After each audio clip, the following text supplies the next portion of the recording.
And now for our feature presentation. He'll be fine on the mountain.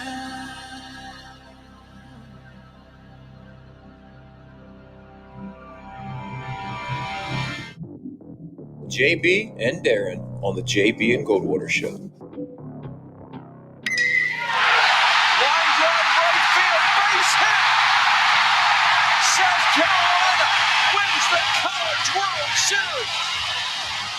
Watson, touchdown. Hunter Renfrow. He got him, and it's all over. Coastal Carolina rules the roost. They win the championship. And South Carolina has won the national championship. The Citadel baseball team has done it again, but this time the Bulldogs beat one of the top teams in the country. They are giant killers. Get the ball to Bennett. He does.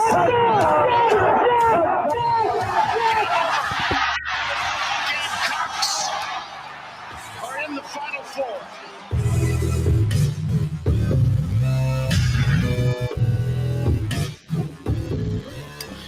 All right, greetings and a good Tuesday afternoon, and welcome aboard the JB and Goldwater Show, live, loud, and online. And very proudly presented by Motley Rice, causes not just cases, MotleyRice.com, driven by Stokes Volkswagen. Find them in your new year's ride at StokesVW.com as well. People come from everywhere. You don't have to be in the low country to buy from Stokes Volkswagen. Head to their website, and you could be like many that come from Columbia or Myrtle Beach or wherever it may be, because you can always get a deal at Stokes Volkswagen. My wife and I got 2 deals, as a matter of fact. So you could be next in line as well. 12:02 here on this Tuesday afternoon. The Share Healthcare chat lines, they are open, and you can be a part of our program by chiming in there. We'll make you a part of our show. You can always head to jbandgoldwatershow.com as well, and follow us on social media at JB and Goldwater, individually on Twitter at SportsMediaJB and at Darren Goldwater. Coming up today, we're going to include 3 guests in 2 segments, but we're going to talk about everything with them, or as much as we can. Keith Allsep is going to join us in about 15 minutes here on our program. He is the host of the Locked on the Gamecocks podcast. I would actually encourage you to go check out today's episode if you haven't. Mike Yuva is on there. We also have him today. But guess who else is on there? Josh Pate, 24/7 Sports, one of our favorite people around here. So Keith is dialing it up with some big timers to kick off the new year. And Keith's a big timer himself, so he'll be a part of our show. And then coming up at about 1:20 today, both at the same time, the dynamic duo. It's a great pair. Collyn Taylor and Mike Yuva from Gamecock Central. They will join us simultaneously, and we'll talk about dinosaurs and cookies and where Mike Yuva's moving and all kinds of crap coming up in hour number 2. So we hope you'll stick around for that. We got a bunch of transfer portal stuff to get into. We're going to talk about the NFL. It's a great hoop slate tonight, by the way, if you haven't seen it. In college basketball, Gamecocks have a big one with the Auburn Tigers, so certainly all that to get into around here. First and foremost, good afternoon, Darren Goldwater. Didn't know Mike Yuva was moving or might be moving, even though I know he got a new job over there with Gamecock Central. And to be honest, I debated when I was putting these bottom line things together, and they'll pop up differently when they're actually on. I was like, should I go Yuva first or Taylor first? And I was thinking I could go alphabetical and go Taylor then Yuva, but I went Taylor then Yuva because it's seniority here. Taylor has been at Gamecock Central longer. And he's got the more, let's say, less diverse food taste. So he goes first, and then Mike Yuva goes. Yeah. That's fair. I'd say that's fair. I think so. I think they've both been in the market about the same number of years. I don't know. Check. Doesn't matter. Who cares? They're both joining us today. Gamecock Central. His group went and hired Yuva. So his, in my eyes, his status is here, and Yuva's, well, it's not that far down. Poor Mikey. Yeah, I'm trying to remember when Mike first got to watch Fox. I think it was 2014-ish. I feel like he's been in the market for 7 years, 8 years. I think it was a 5 or 6 year thing when he said goodbye. Yeah, somewhere in there. Anyways, two good dudes. It'll be fun to have them together. It's going to be great to have him here. Absolutely. It's great to have all of you as well in the Share Healthcare chat lines. Clint, nice to see all these guys coming back next season. All we need, okay, obviously talking about South Carolina, all we need now is for Van to come back, speaks on what these guys think about Beamer's culture. Yeah, it looks like Josh Van is probably returning to South Carolina. Certainly going to talk to our guests about that this afternoon as well. I do find it funny, and this isn't just a South Carolina thing. It's pretty universal now in college football. I never thought we'd get to an era where players are going to social media to announce that they're returning to school, like when you expect them to return. You know what I mean? Like there was just never that never happened before. Of course, you never had a transfer portal. There are also a lot of super seniors. So, there's a lot of these guys. It's like, okay, well, maybe they're going to move on. They've been in college for 5 years, some of them 6. But they're going to social media and they're putting out these elaborate posts about returning and all these things. So, whatever, teach his own. I don't, whatever. Yeah, what I'm saying. My reaction exactly. I mean, I saw a couple of them pop yesterday, right? And it's like, okay, isn't that what you're generally supposed to do? But hey, man, I mean, if you want to take the time and have your social media team take the time and put something together that looks cool and throw it out there, for popularity points, go for it. Make yourself feel good. That's fine. Yeah, I'm just, it is what it is. Just move on from that. But anyways, I do want to start the NFL. Last night we might have seen the last home game for Ben Roethlisberger, and gosh, Darren, we've been watching this cat play. It feels like for 30 years. He has played in the NFL since I first went to college, so that's 18 years ago, I think.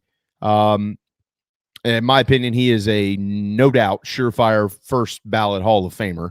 The guy's 5th all time in passing yards. I think he's 8th all time in touchdowns. He's got bunch of Super Bowls under his belt.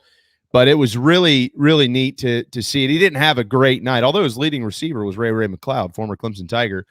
Didn't have a great night by any stretch of the imagination. I think he was 28 of 49 or something like that for 130 yards. I mean, it was no big deal. But boy, he's been a pleasure to watch. We've seen over the last 15 plus years, 15 to 20 years, probably the greatest run of quarterbacks ever, all lumped in at one point in time. I'm talking about the number of them. I'm not talking about just the greatest quarterbacks that have ever played the game. There have been some unbelievable quarterbacks clearly before this time, but just in sheer numbers, how many have played and overlapped each other's careers? It's outstanding. And he is just another one of them from Miami of Ohio. Yeah. Miami of Ohio, Findlay High School as well. I mean, I think you're right in terms of the overall, the number of great quarterbacks out there together. And Roethlisberger is one of the old guys in the group, I guess. I mean, you throw him in there, Brady in there. I'd put Peyton Manning in that group, even though he's gone now. And they've ushered in this new era of quarterback as well. A little bit more mobile, a little bit more athletic, but equally as strong arms. So you're seeing the changing of the guard into a kind of a redefining of the position. A good buddy of mine who I was an analyst with for a couple of years was an offensive lineman for the Steelers, and Roethlisberger won 2 Super Bowls with him. Remains very, very tight with him and had some great stories when he and I did a D2 game on the high school field. They share it with a D2 in Findlay, Ohio. That's where Roethlisberger played his high school ball, and there's Roethlisberger stuff everywhere, and his family still basically lives back around that area. It's a notable thing that this career is coming to a close. It is a no doubt Hall of Fame career. It's a good thing he won. By the way, 20 straight Monday Night Football games at home the Steelers have won. It's a crazy number. It goes back into the 80s, I believe, or the 90s.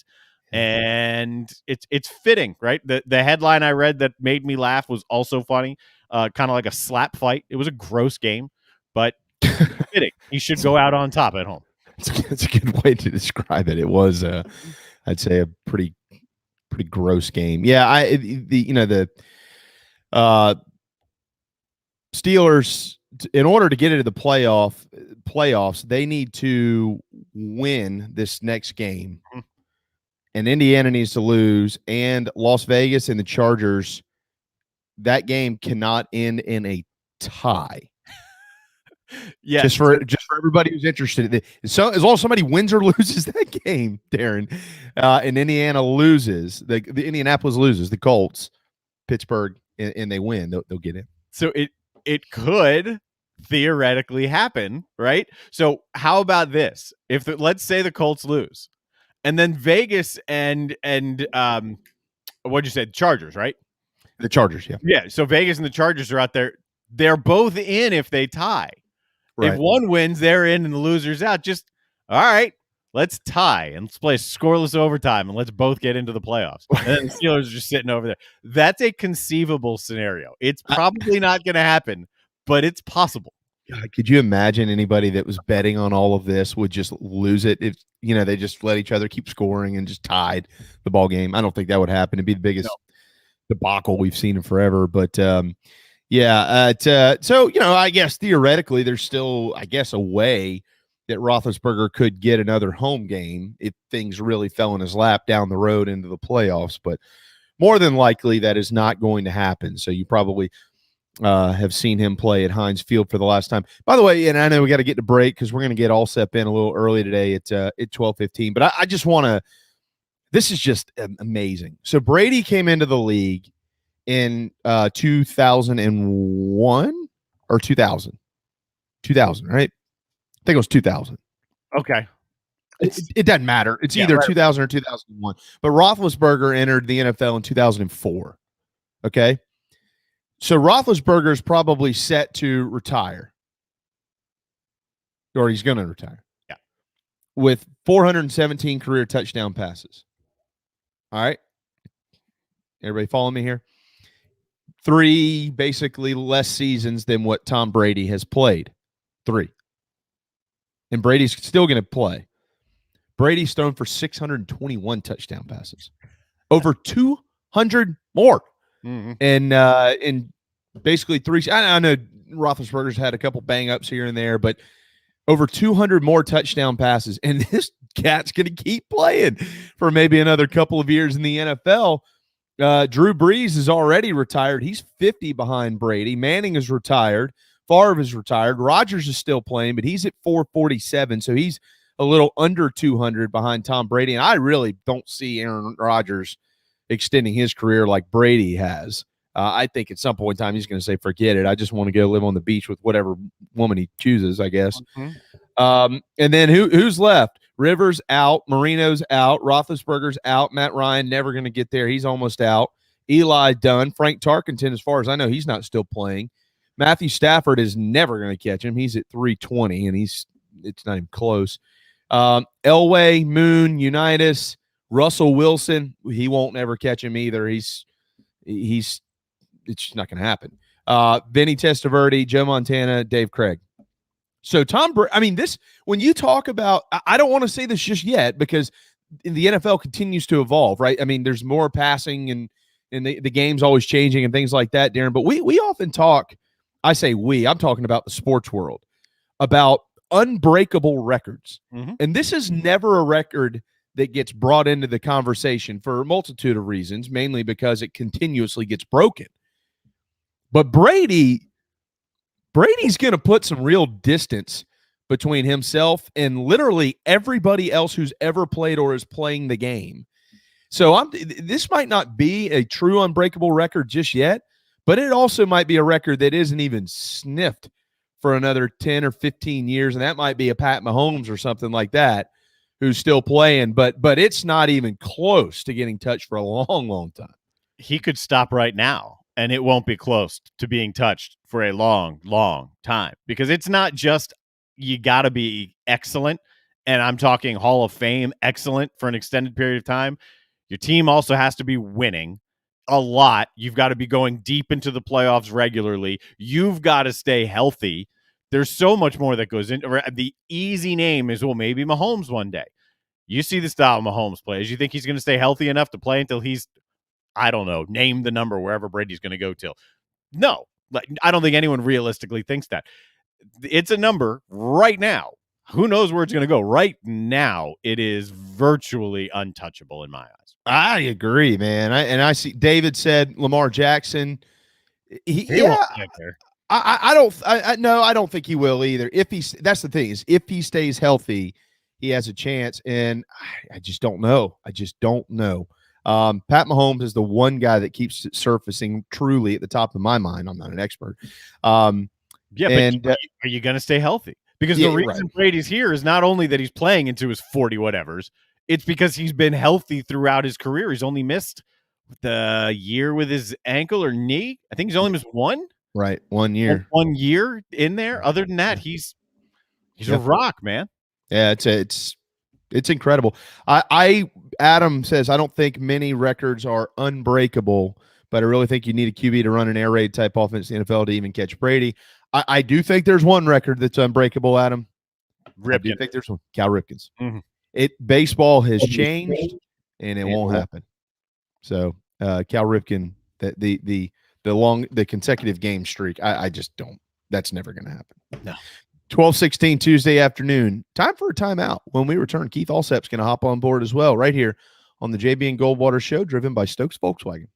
This is Mike Mazzell for Stokes Volkswagen on Ashley Phosphate Road. You know what happens when you sell record numbers of new vehicles? That's right, we take in record numbers of local trades. Despite what the news is saying, quality pre-owned vehicles really aren't that hard to find. You just need to know where to look. Stokes Volkswagen on Ashley Phosphate and on the web at stokesvw.com. We've got over 1,200 pre-owned cars, trucks, SUVs, and all at a fraction of the price when new. Every vehicle has been inspected and reconditioned, many with the balance of factory warranty. Best of all, at Stokes Volkswagen, you don't need perfect credit to get approved for a quality pre-owned vehicle. And we'll take any trade in any condition, even if you owe thousands more than it's worth. Don't forget, we'll buy your car even if you don't buy a car from us. You're going to love our pre-owned selection, I guarantee it. So come see us today at Stokes Volkswagen on Ashley Phosphate or stokesvw.com. Peace and love at Stokes VW.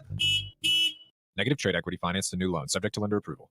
People don't like to get stuck in traffic, stuck in the mud, stuck at work. And two others you probably don't think much about: stuck with a big medical bill or stuck with a healthcare program that doesn't fit who you are. Experience true medical freedom with Share Healthcare. More affordable, more options, user-friendly, and biblically sound. You can join right now. Explore a new way to show you care with Share Healthcare. Join us today at sharehealthcare.com. sharehealthcare.com. Wando Power Equipment, the trusted home of Hustler zero-turn residential and commercial mowers. There is nobody more trusted in South Carolina than our friends from Wando Power Equipment. They've been providing elite commercial and residential service for over 30 years. Landscape Services have turned to their selection of Hustler zero-turn mowers like the Raptor. Bigger, stronger, faster, and the most durable Raptor Hustler has ever designed. Located on Daniel Island and online at wandopower.com. Wando Power Equipment, owned by the Price family, the home of Hustler zero-turn mowers, rentals, service, and specializing in family and friendship. You hear me talk about Dog and Duck all the time, and there's no other place I'm going to watch my college and NFL than the Dog and Duck. They have 3 locations: Bell Hall, Park West, and Clements Ferry Road. They have specials all football season long, like $12 pitchers of their own D2 brew, $5 pints of Sierra Nevada, weekly pick'em sheets with prizes, and the best wings in town, bar none. For all your football, college, and NFL, the Dog and Duck, Clements Ferry Road, Bell Hall, and Park West. Motley Rice LLC is a law firm with international reach, but it hasn't lost its Carolina roots. The Motley Rice team fights every day for people harmed by products including asbestos and talc exposure, medical drugs and devices, and also catastrophic injuries and auto recalls, including dangerous Takata airbags. Motley Rice is headquartered in Mount Pleasant at 28 Bridgeside Boulevard. Visit motleyrice.com. Thank you, Motley Rice, for supporting the JB and Goldwater Show and the Big Gamecock Preview Show. Hey, South Carolina, what's going on? This is Patrick Davis, and you are listening to my friends JB and Darren on the JB and Goldwater Show.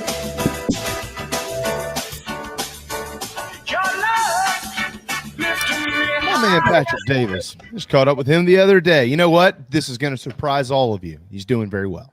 He doesn't have bad days. He put a picture, I guess on Instagram, it's probably all over his social stuff on New Year's Day of him and his girlfriend, fiance, I think now, jumping into some serene thing off the back of a yacht in this picturesque. Where was he? Alaska or something? It was Alaska. He was with Kenneth and Sydney Long, like the Long Ops building in Columbia, one of the big boys with Carolina, and they were up there in Alaska, and it was like a I don't want to call it naked, but they were about as close to naked as you could get, hopping in the water. Yeah, it was. Yeah. So we'll ask him about that. When do we want to have him on? We'll have him on soon, and we'll ask him about his naked jump into the frigid waters of Alaska. He landed on a whale. No, I'm just kidding. No, he didn't. That would have been a story. Yeah, it would have been. This guy's always got a story to tell. Keith Allsep, first of all, Happy New Year, man. You haven't grown any hair. I see that. So not a whole lot has changed with you. That was not one of my New Year's resolutions. God only made a few perfect heads. He covered the rest with hair. Happy New Year, guys. Well done. All right. That's going to be my new go-to with my wife. Hey, look, God's just trying to perfect me. That's all, sweetheart. That's why it's coming off. It's coming off. All right. So look, there's a big basketball game to talk about. We'll get there in a minute. We just happened to kind of evolve the last conversation about Roethlisberger, and it we just kind of touched on it about unbreakable records in sports. Do you have one record that you say, it'll never be broken? I think probably you could go back to innings pitched by a starting pitcher in Major League Baseball, I think, because now very fair. You're just looking for 6 innings instead of, guys rolling out 9 innings 30 times in a season, very 8+ true. Innings. I don't think that record will ever be broken.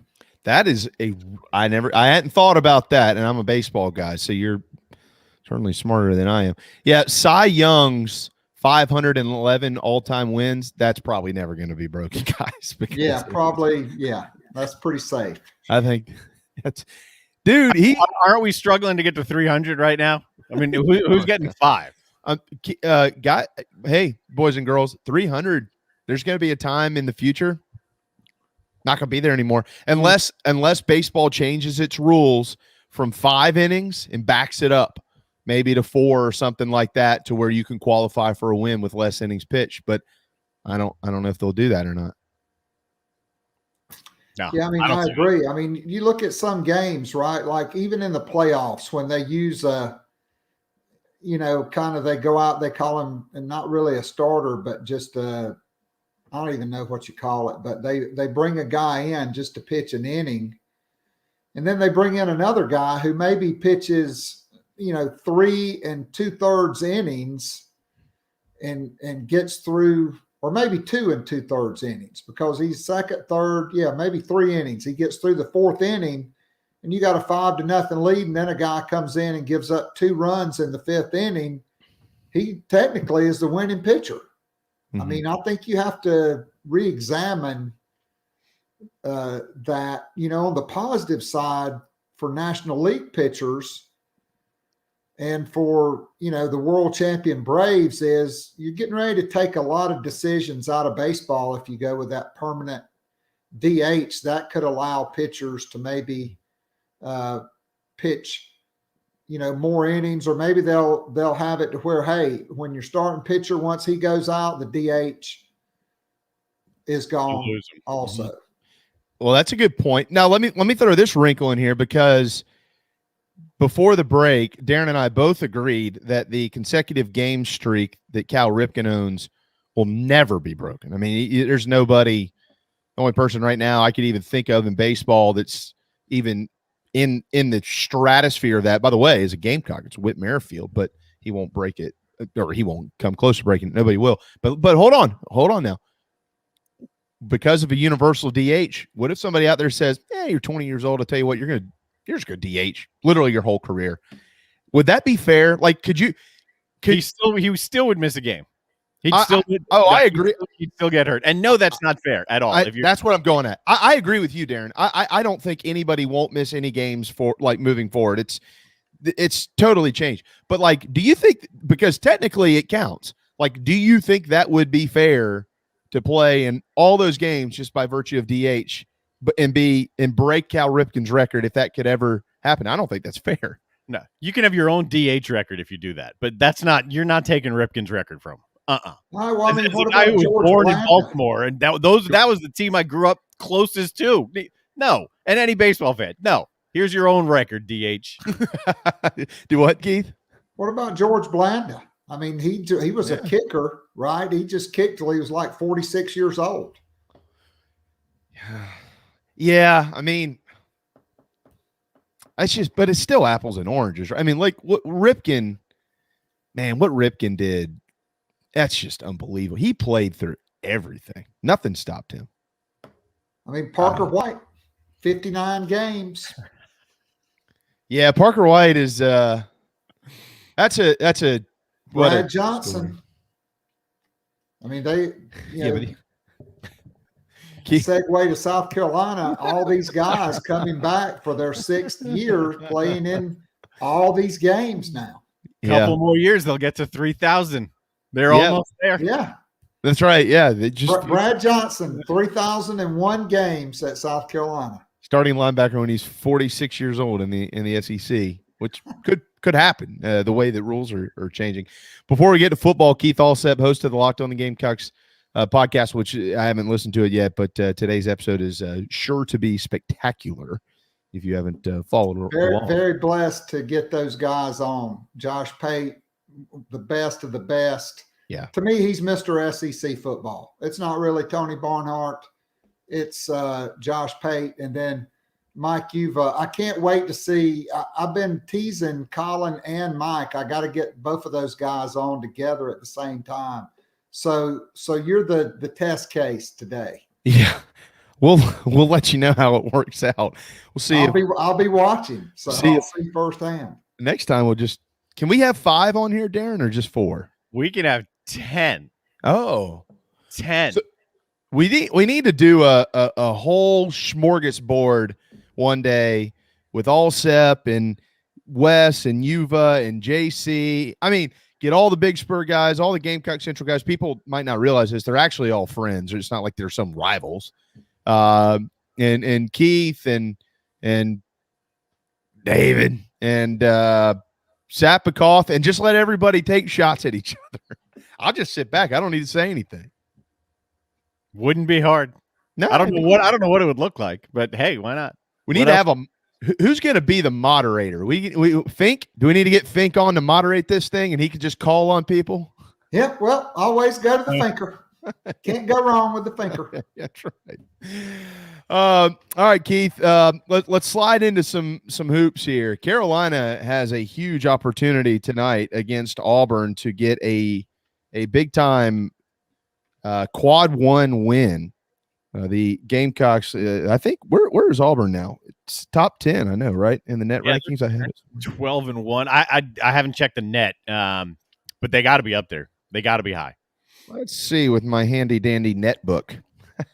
Yep, net ranking of 6, so that would be a quad 1 victory tonight. So, Keith, the first thing that comes to mind here is what Frank said yesterday. He's going to have a full roster for the first time, I think, pretty much all year, which is really good. Now, you kind of offset that because they haven't played in almost 2 weeks. But what do you think for this program? A lot of new players from last year.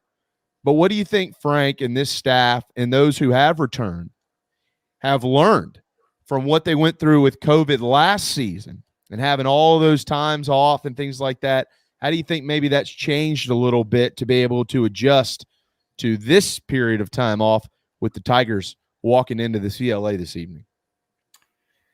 Well, I mean, I don't know. I think it's to be determined because now it's conference play. You know, they went through that deal with Clemson. You know, Army, the SC State game got pushed back because of both teams. You know, all the students are going to be returned to campuses. I mean, you know, how much are the protocols going to change? To me, you got to have the up-to-date set of protocols for vaccinated players.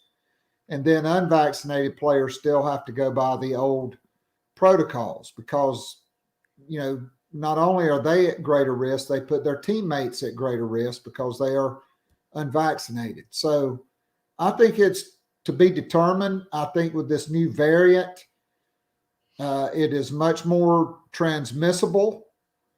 I think having fans that are, look, I don't really want to get into a whole vaccinated, unvaccinated thing, but COVID is real, whether people want to accept it or not. This variant is different, whether people want to accept it or not. And I think it's going to be chaos for everybody to be able to manage who you will have and won't have available on any given night. I just think it's going to be chaos.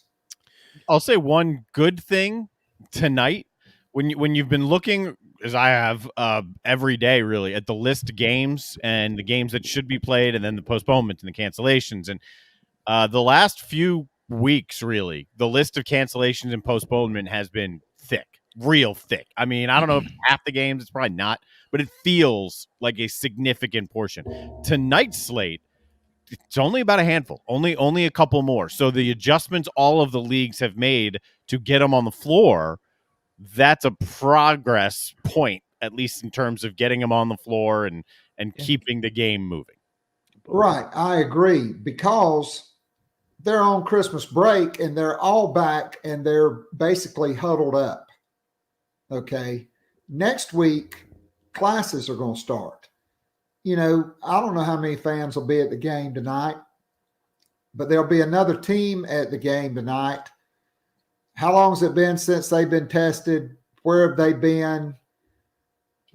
I just think it's going to be chaos, and for South Carolina, they don't really have the best record of handling COVID protocols, the men's basketball program. So we'll see. And also you've got these first 5 games, Auburn top 10 at Vanderbilt, which shouldn't be a big deal, except Carolina plays like crap in Nashville under Frank Martin. Generally, they don't even show up.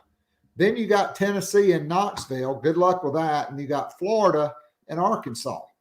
This is a brutal stretch for Frank Martin and his team. I think just going 2-3 in this stretch would really be great for them as they try to navigate through the season. They have a chance to make the NCAA tournament. But for them and everybody else, it's really going to be incumbent on who do you have on a night-to-night basis, because missing one guy in a key matchup night could cost you a game. So roster management during this time for all teams across the country is going to be critical. Yeah, absolutely. As important as it is to South Carolina, we could find out day of with any of these teams that they play against, just like all of college basketball is doing, that so-and-so is out for whatever reason, the coach, who knows. Keith, to your point, the first 5 games are all quad 2 or quad 1 opportunities for the Gamecocks. Auburn and Tennessee are both quad 1 because, Auburn's 6th in the net rankings and Tennessee's 10th. So that qualifies. Vanderbilt, although their net ranking currently sits at 79, that qualifies as a quad 2 victory on the road if you can get it, or quad 2 loss. And then, of course, Florida at home right now, they're in the low 40s, so that would be a quad 2 win for the Gamecocks if they could get it. And then Arkansas, who, by the way, is not playing as well this year as many might think early in the season, but the Razorbacks are still talented. But if South Carolina could go to Fayetteville and win there, that would be a quad 2 win. So to your point, I think that's actually a wonderful comment. I totally agree with you. If you get out of this first 5 at 2-3, I think you obviously would have a quad 1 or a quad 2 victory or both. And then after that, guess what? You got Georgia and Vanderbilt at home, and you've owned Georgia for quite some time, and they're not good. That's a quad 4 win. You just can't lose the game. And then Vanderbilt, you always pretty much beat them at home as well. You just can't beat them in Nashville for whatever reason. Yeah, I mean, look, I think it's all on the table for Frank Martin. I think, his players have to understand that.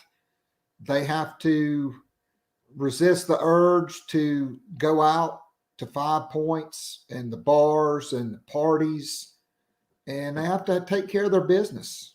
And we'll see if they can do it because they have the talent. They have an experienced roster. They played well. They beat, FSU. They beat Georgetown. They beat UAB, which is a sneaky good win for them. And they've got an opportunity.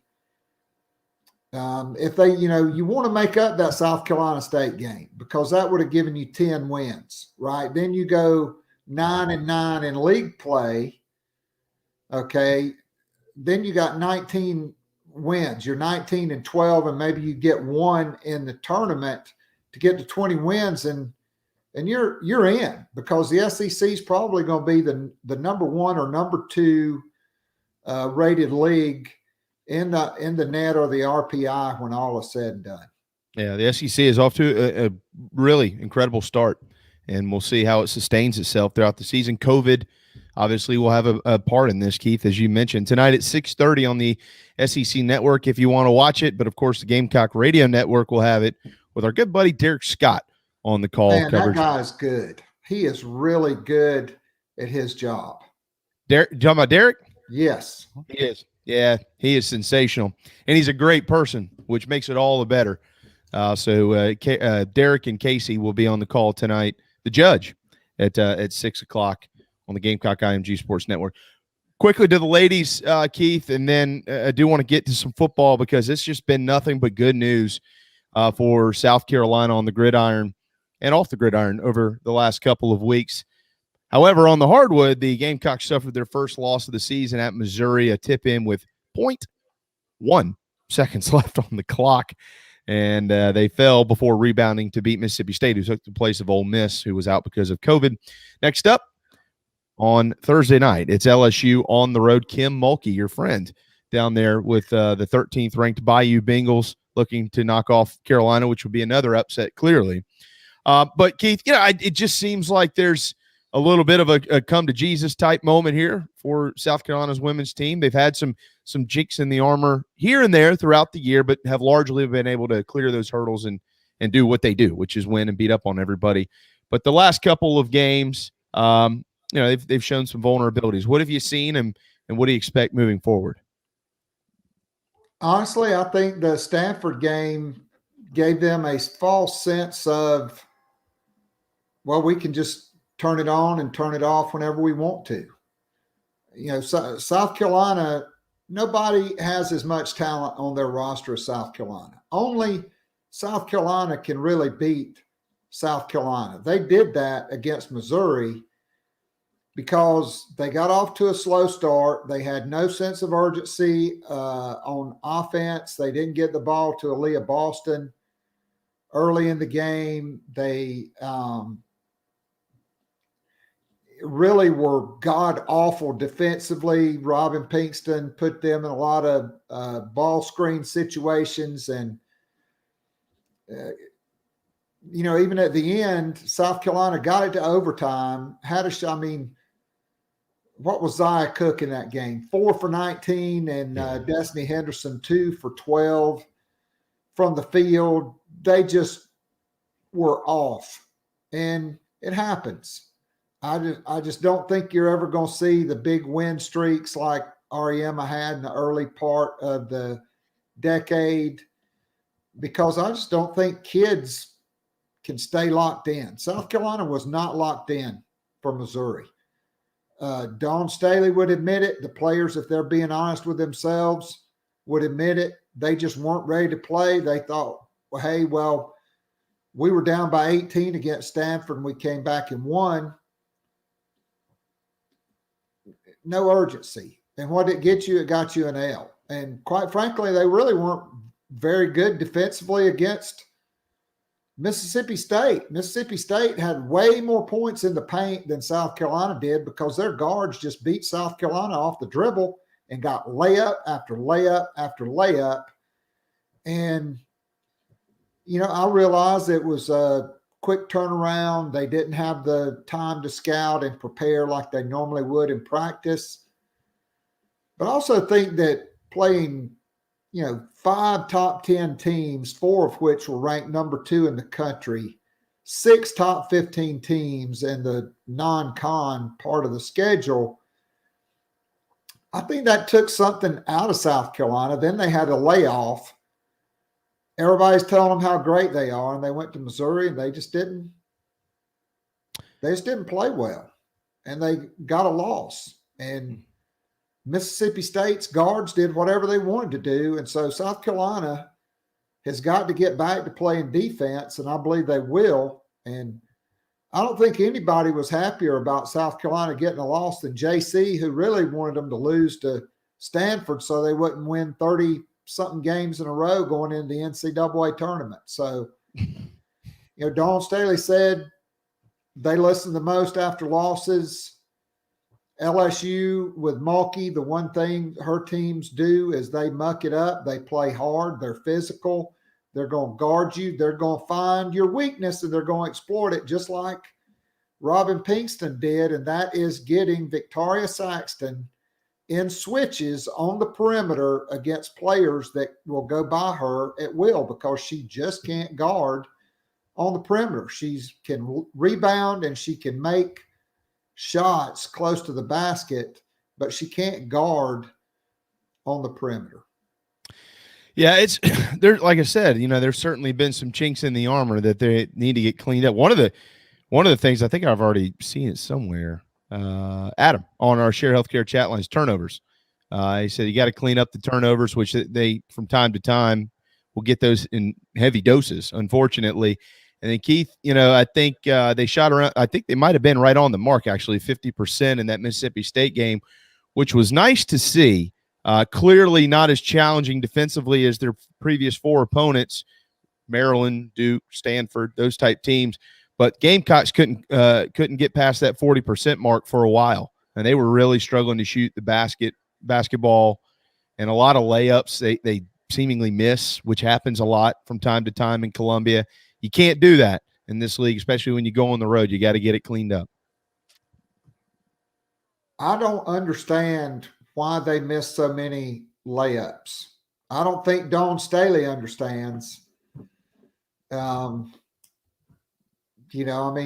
It's just they're extremely talented. That was good for Zia Cook, got her going against Mississippi State. She had been in a big slump, just like she went through last season. She's starting to come out of it. South Carolina is at their best when they get the ball to Boston and Zia Cook gets cooking on offense. And usually Destiny Henderson's good for one clunker game per year. She had it last year against NC State, where I think she was maybe 1 for 13. She was 2 for 12 at Missouri. They just got in too deep and just weren't in rhythm. They gotta get it going offensively, and then they gotta get their mojo back on defense. Well, hopefully they'll get it back on Thursday night. The SEC Network Plus will have it, 8:00 tip Eastern, down in Baton Rouge against LSU. Keith Allsep, Locked on the Gamecocks podcast to football. Keith, Carolina is riding high, 7-6 into the offseason. They go with a thumping of North Carolina, 38-21 last week up in Charlotte, claimed the real Carolina Bowl, if you want to call it that. And since then, seemingly all good news. Carolina's got a lot of players who've decided to return, super senior type players, Jordan Strawn, R.J. Roderick, Brad Johnson. Zach Pickens is going to return again as well and give himself a chance to go in the first round next year, which, if you ask me, he's got every chance to do so. So does Jordan Strawn, by the way. But it doesn't happen often around here that the Gamecocks not only get into a bowl game, but they steamroll their way through it. They've won a lot of bowl games since 2000. Coach Holtz won a couple. Spurrier won 6 or 7 bowl games, something like that. And Will Muschamp won a couple of bowl games, and now you got Shane Beamer, who's won his first and only as the head coach at Carolina. So it does happen, but like that, it's rare. That was neat and special to see, Keith. How does that translate in your mind with this program? This is the first time you've been able to rebuild it, how you can rebuild it now. Go right into the transfer portal, grab players. There's so many more options as opposed to the 2, 3, and 4 year rebuilding process of previous coaching staffs. So how does this translate in your mind? Amazing. Well, I mean, I think the biggest thing that I've talked about is culture. I think we felt that was the one known going into the season. The unknown was, could the culture withstand adversity, which surely would come? The culture did withstand that. I said on your program and on mine, give a damn matters in bowl games. Yeah. I thought South Carolina was the more motivated team. I don't want to take anything away from South Carolina. Look, Sam Howell doesn't play that game unless he's highly motivated to play it. There was no reason for him to play it. He wanted to go out right there in his hometown, and the guy made some unbelievable throws. But South Carolina's coaching staff really had North Carolina's number in this game. You have to give credit to Marcus Satterfield, the entire offensive staff, the special teams with Pete Limbo. Certainly they saw something on North Carolina's PAT team, the way they defend the swinging gate. Yeah. And then defensively, Clayton White and his unit took Joshua Downs out of the game plan. 98 receptions for him going in the game this season. 98. Mm-hmm. Okay. That's like over 8 catches per game in 12 games. That's like 96 of them. Okay. He only had 3 against South Carolina. Yeah. Todd Chandler, the ACC's first or second leading rusher, over 1,000 yards, 29 yards on 9 carries. And the first one of the game, he broke for 11 yards. So after that, 8 for 18. Sam Howell rushed for almost 1,000 yards.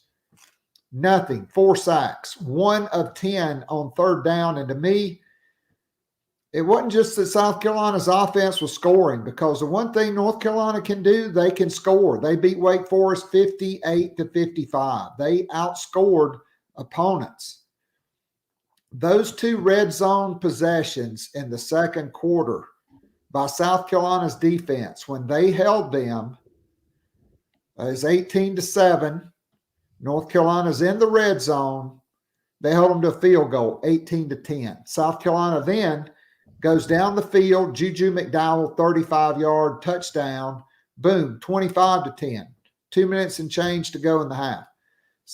North Carolina then gets down into the red zone again. 4th and 1, they're going to go for it.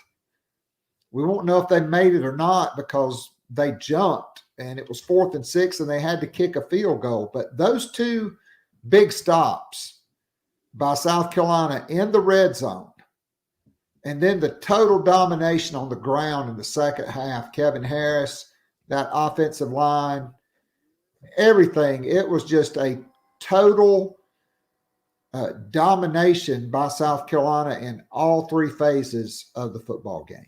I think maybe the most important stat that's been lost over the last few days, because we've all talked about the players, and rightfully so. I mean, Dakereon Joyner has been in the spotlight for what he did. Jaheim Bell, Kevin Harris is 182 yards, and so on and so forth, the defense. But the stat that has stood out to me more than anything is what North Carolina could do on third down. Gamecocks held them to 1 of 10 in third down conversions. I mean, that was the stat of the game. They got them off the field, Keith, and that's what held them at bay. I think that was a huge stat, but also another huge stat is not only 301 yards rushing, but time of possession. Like, I felt like for South Carolina, their give a damn had to be really high in this game to have a chance. But number 2, I thought they needed to stay on the field. The best defense is a ball control offense. South Carolina had the ball almost 23 of the 30 minutes in the second half, primarily because they just kept running the ball. I think they had like a one drive that was over 5 minutes, and I think they netted like 29 yards on the drive. But they just ran the ball, stayed in bounds, and the clock kept running out on Sam Howell and that high-octane offense that they have. And so I thought those two stats were really critical. And, boy, you have to feel good about South Carolina's offensive line. 3 of those starters playing in their hometown of Charlotte, Jalen Nichols, Eric Douglas, and Javon Gwynn. And then, Vershawn Lee and Tyshawn Wanamaker, border guys, one from Virginia, one from South Carolina, but they just totally dominated North Carolina in the trenches. And there are a lot of 4-star guys on North Carolina's defensive front that South Carolina prioritized in recruiting and didn't get. Yeah. And those guys just lined up and whipped North Carolina the entire afternoon. Eric Douglas, he's coming back for his final year. Is that correct? Yep. I think he's scheduled to turn 65 in October, so he'll be drawing Social Security by the end of the season. Man, this school is going to go broke. There's a lot of dudes here who are hitting that retirement age. So, but if that happens, which is the plan as of now, South Carolina from the bowl game will return all 5 starting offensive linemen. All right. Jaheim Bell is being moved to wide receiver from what I've been told. So you're going to return your top 2 wide receivers, Josh Vann and Jaheim Bell. Well, Vann has not announced yet. And right. I think but I'm kind of with some guys. I do think he will primarily be a receiver, but I think Jaheim Bell, I would call him a joker because he needs to line up at running back. True. He needs to line up in wildcat quarterback. You've got to get him the ball. Right. Which Marcus Satterfield seemed incapable of doing for most of the regular season. Yeah. Yeah. And now, I mean, lasting impressions matter in this sport, as we all know. Right. And the lasting impression for South Carolina, when we can fast forward the clock and we get to SEC media days, right? RB, is Satterfield confirmed to return? No, he's not confirmed, and we're not even going to speculate on that anymore because nobody knows. And we'll Shane Beamer will deal with that when he's ready to deal with it if he chooses to. I maintain it will be crazy to move on from him. I have said that for a while. I've maintained and continue to say it will be crazy for Beamer to move on from him right now. All right, so Darren. Yep. Bro, I love you, but you don't get a month to prepare for every team. Now, if Shane Beamer could request a moratorium and petition the SEC to have minimum of 2 to 3 weeks in between opponents, South Carolina, you could make a valid argument for that. But it took him 13 games to get Jaheim Bell 5 touches, Amarian Brown 4 touches, and also to get Juju McDowell back incorporated into the offense. Yeah. 13 games. All right. I hear all of it's a gamble, but and so I hear what you're saying. I did. He has no feel. One meaningless bowl game, which is not necessarily meaningless for South Carolina, should not move the needle. It didn't. Not for me. What it did do, that and the recruiting success combined with the overall success and the overwhelming marketing win, South Carolina being discussed positively nationwide, recruits coming in, transfer guys coming in. You can't go say, yeah, but ROC's out. That's not a look you can have right now. Not after everything he's built about. So you don't make a change because the media won't like it? No, because it's the wrong move to make right now. And most people see that, except for those who are, I'd say, most invested in the program. I know some invested in the program that are guys that I know. Agree with that.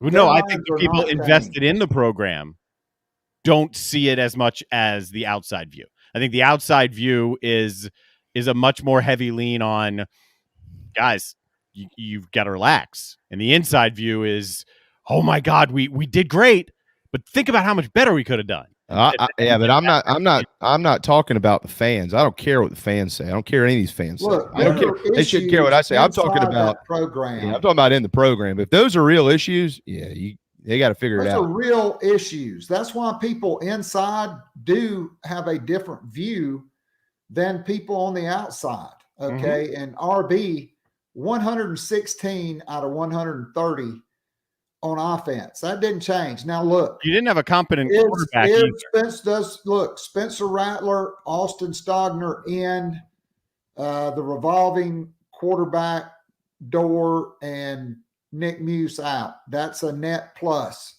for South Carolina.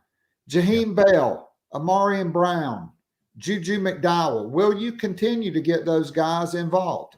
What are the pieces that you add in the portal? Because I think they're going to hit in the portal. I think they're going to hit on skill guys in the portal. You've got Marshawn Lloyd, a 5-star guy who now will be healthy and have a year of football under his belt. All the pieces and all the ingredients are there to have a very successful offense. But if you have a guy that doesn't have a feel for calling it, and you know that's still a big risk with Jaheim Bell, Austin Stogner, and Spencer Rattler in. You better do it. You better capitalize, because guess what? Year one, no expectations for Shane Beamer. Year two, big, major expectations now. South Carolina, one of the hot programs all over social media right now. There are going to be expectations on this team in year two. And when you don't capitalize on those expectations, like Will Muschamp did not capitalize, the worm can turn very quickly in college football. That's all I'm saying. I think, if you're a head coach, if you have, first of all, the conversation needs to be, in my opinion, twofold. Number one, you have to remember there's an entire season that you have to look at, and largely the entire season, it was really bad. Then you also, the other side of it is, I don't think largely the entire season was really bad, because the expectations were exceeded by miles. There's 7 wins with 12 quarterbacks. I get that, but it didn't look good. Absolutely. Absolutely. There's example after example after example, tons of them. But the big picture is it was a success, a huge success. And Keith, there were expectations coming into the year. They were really low, and he went up here. Yeah, they were low according to the outside world. They were not low inside of that locker room. I always felt like 6-6 should have been the goal. I didn't see 7 or 8 or 9 necessarily regular season wins. But you're right. From the outside, there were no expectations. The Vegas over-under was 3.5. Okay, you doubled it. Mm-hmm. You won more games in year one than the last 2 years combined, which is a great message in recruiting. That's one of the things Josh Payton and I talked about on my show today is, can South Carolina, look, you're not going to beat Georgia, Clemson, even for the time being, Alabama, LSU. You're not going to beat these programs on a lot of players. Okay. But you got Spencer Rattler and Austin Stogner coming in. That's a lot of capital in the portal. Can you become a portal destination program? Because there's no tiers yet of who's the top tier programs where guys are looking, the second tier programs, third. There's not one. But to do that, it's got to work out for Spencer Rattler and Austin Stogner. And it's a huge risk, in my opinion, with the discombobulation, the lack of feel, the lack of consistency to do it. Now, look, Shane Beamer, he's been proving people wrong all year. And maybe he'll prove us all wrong on Marcus Satterfield. But just like JC knows, just like Wes knows, just like Mike Uva knows, just like JB knows, there are real issues inside the program because of Marcus Satterfield. And I mean, look, let's talk about Clayton White and the defense because, man, they were unbelievable. And not just in the red zone, but all the guys are coming back. And that dude may be the most aggressive coach on South Carolina's staff of pursuing guys in the portal. He is out to really make a name for himself. And what he did with this defense is nothing short of remarkable. Yeah, he took guys who were, I mean, did anybody out there see Jalen Foster becoming an All-American? I mean, look what Carlin's Platel did this season. Darius Rush, who I got to meet his family. He comes from an amazing family. And he turned out to be a pretty darn good player. I tell you the one guy that I can't say enough about. I honestly can't. And Keith, I know that you tongue-in-cheek pick on him a lot.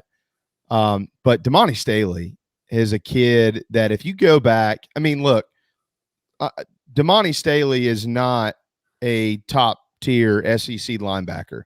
But I don't know many linebackers that played harder than Damani Staley. I mean, this kid gave it literally everything he had for the University of South Carolina and for his family name. His dad is Deuce. He's a legend at South Carolina. And this dude showed up every day and really, like, literally worked his tail off. I mean, he was going to fall apart before he couldn't do anymore for the Gamecocks. And Clayton White got so much out of those guys in addition to the rest of that defensive staff. There's probably going to be some, I would guess there's probably going to be a shift or two on defense within trying to change some things up, how coaches handle their position groups and stuff like that.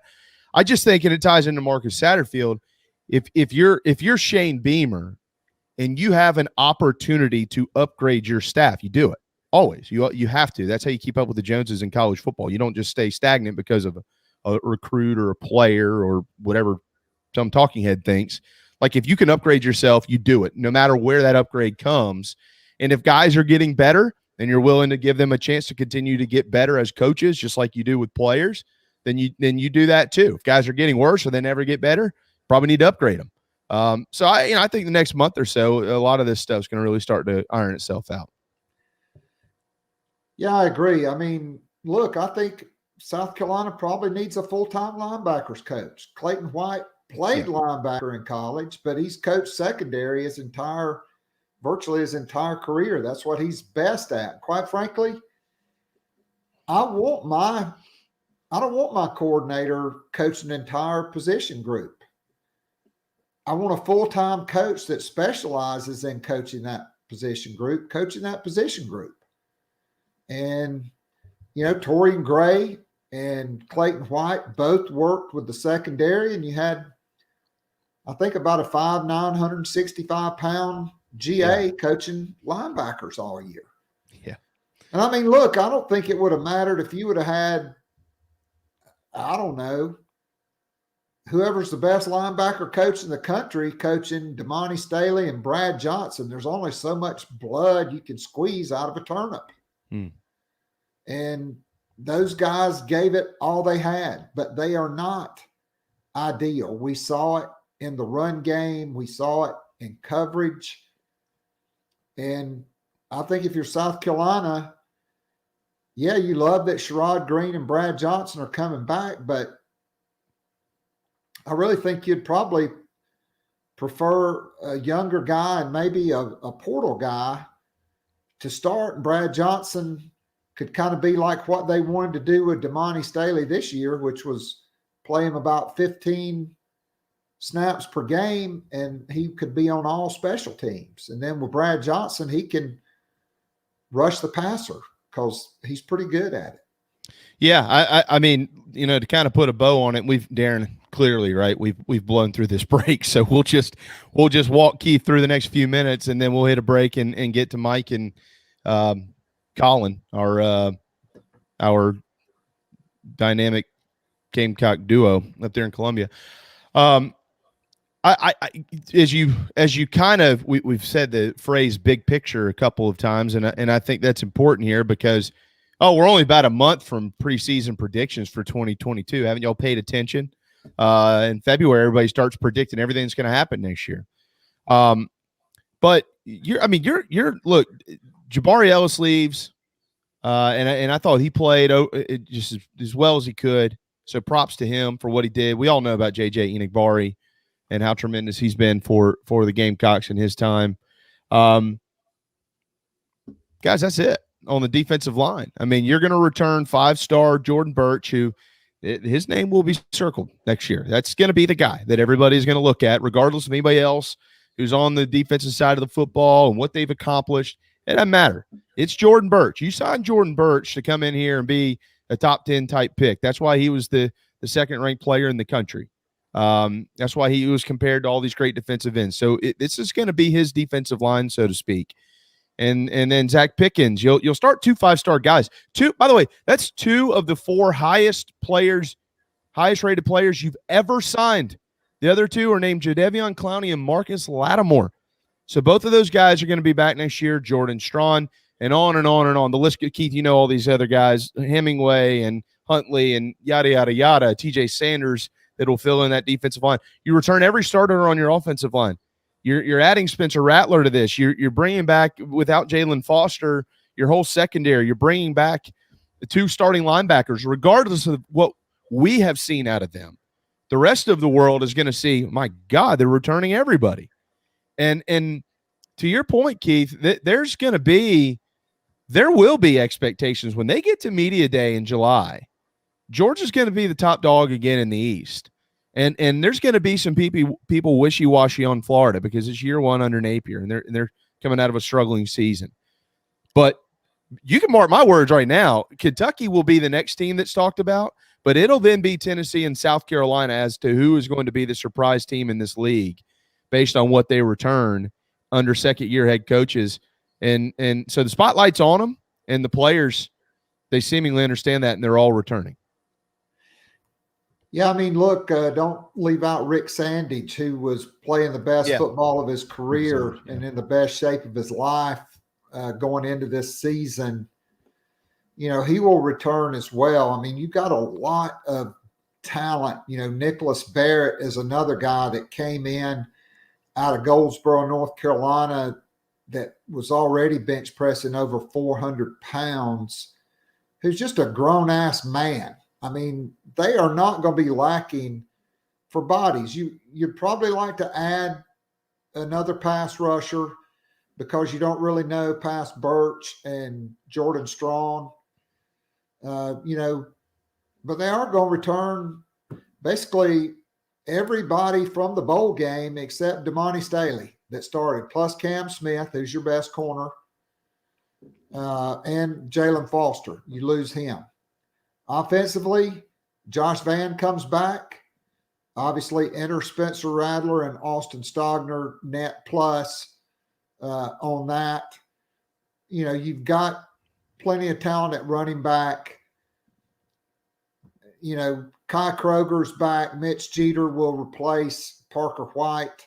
Mitch Jeter's got a big leg. He's not 6'5" like Parker White, but he's got a stronger leg than Parker White. I mean, he can literally, if they wanted him to, kick every kickoff almost through the end zone. That's how strong his leg is. Yeah. But he's got to, put it through the uprights from distance now. That'll be new for him. But there are going to be expectations because of the success, because of the Beamer name, because of the positivity, the culture, because of bringing in a guy like Spencer Rattler. Look, hey, Luke Doty, he gets to heal up. He gets to take his time into coming back because he doesn't have to be the starting quarterback. You don't have to rush him back. He can, Spencer Rattler can take him under his wing. He can see how he works. He can learn a lot from him. And then be ready to go because, look, let's face it, if there's one thing we learned this year, it's you better have more than one quarterback, you better have more than one or two running backs. But, hopefully you don't go another 3 games next season where South Carolina's best running back just doesn't play because one guy doesn't think he should be in the game plan. Yeah, that was. That's still kind of mind-boggling to me. Yeah, that was one of my. Never mind. I'm not even going to go down that road. But yeah, it's a strange world, college football, Keith. You got to have 5 quarterbacks on your roster and pretty much plan on 2 or 3 of them not returning every year. Then you got to go out and sign 2 or 3 more. Carolina next year is going to have Rattler, Davis, Tanner Bailey, Doty, Luke Doty, DeCarrion Joyner. If you want to use him, so where does he play? I don't know. Like, to me, that's like he's a much better quarterback than a wide receiver.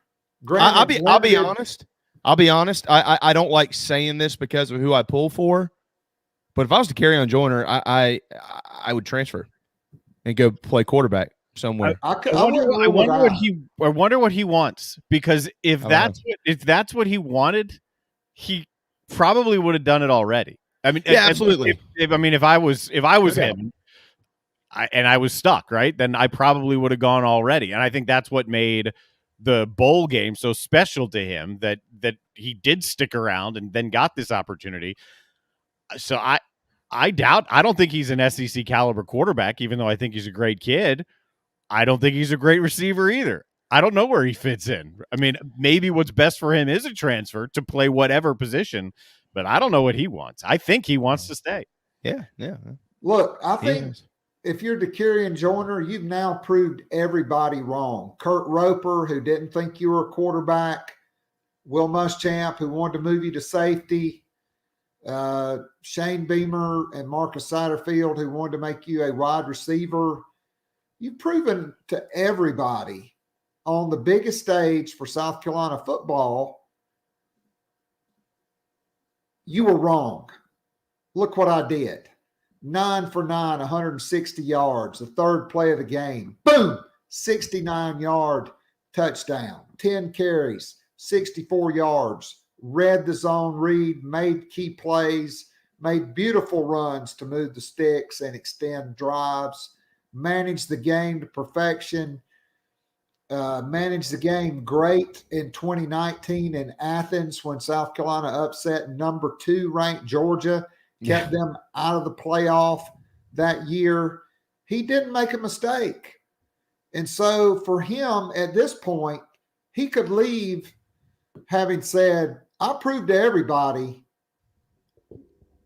I am a quarterback. Peace out. I'm going to, South Carolina State or William and Mary or Tulsa or Virginia Tech or wherever, and I'm going to be a quarterback because I'm proving to Gamecock Nation I can do it. Yeah, I was about to say, no disrespect to South Carolina State and schools like that either. I really like DeCarrion Joyner. I don't know that I don't know. Who the hell am I? If DeCarrion's watching this and he's sitting here listening to me, we care what I think. I was going to say, I don't know that he's a top tier SEC quarterback, but how the hell how do I know? I saw the guy play one pretty much full game as a quarterback, and he burnt the bridges off of North Carolina. So, whatever he wants to do, I support it because he's a great kid and he deserves the best. And to Darren's point, he has stuck it out. Mm-hmm. It is I counted them this morning, boys, has probably changed in the last hour and 13 minutes. Coming into the noon hour, there were 570 Power 5 transfers, 570. And DeCarrion Joyner was not one of them. And so, we'll see what happens. If he stays, Keith, here's what I hope. That they find a damn way to get him the football, because he is really fun to watch when he is in. He's more confident as a quarterback. You can see that. And he's confident in space when he gets the ball around the line of scrimmage and can make it go from there. So we'll see. He's a winner. He led Fort Dorchester to the state championship as a junior. His statistics and him being a winner, that's off the charts. Maybe they just put him in. If Luke Doty's foot lingers, if that foot injury lingers, I certainly think you could go into next season with him as your backup quarterback and feel really good about it. That's a great point. That's a great spring practice is going to be people ought to pay attention this year to spring practice. It's going to be fun. Keith, we got to let you run. But I would encourage everybody at 2:01 p.m. today, because we have 45 more minutes here. So go to the Locked on the Gamecocks podcast and check that out. Josh Payton, Mike Yuva have both joined. Keith, Happy New Year, man. Thanks for hanging around for a long, long time today. We'll talk to you next week. Hey, I loved every second of it. All the best to you guys. And we will have Garnet Black Town Hall tonight. It's kind of like the meatloaf from, Wedding Crashers. I will have some meatloaf. Wasn't planning on having one. But, after the bowl game, we just all got caught up. You know what? I will have some meatloaf. Yeah. So Garnet Black Town Hall tonight, Wes Mitchell and JC coming up later in the week. And so it's just been a great, great start to the new year for Carolina. I'll leave you with one stat. 1,000 players as of an hour ago had entered the portal. Like you said, 570.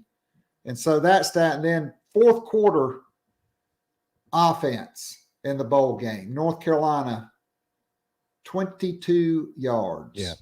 South Carolina, 123 yards. Yeah, they drove the bus over him. Kevin Harris, the new bus. Jerome Bettis has passed on the baton to Big Muscles Kevin. He's got some big arms, dude. Not as big as mine, though. Thanks, Keith. Thanks, guys. Have a fantastic rest of the week. Yes, sir. You too. Keith Allsep, Locked on the Gamecocks podcast. How can I help you? Hey, you should ask yourself that question. How can I help you? I Help Consulting. ihelpconsulting.com. All right, so it's a new year. Darren knows we're in the middle of our taxes. This is fun. It's always a brilliant time of the year where you look and go, oh, my sweet Jesus.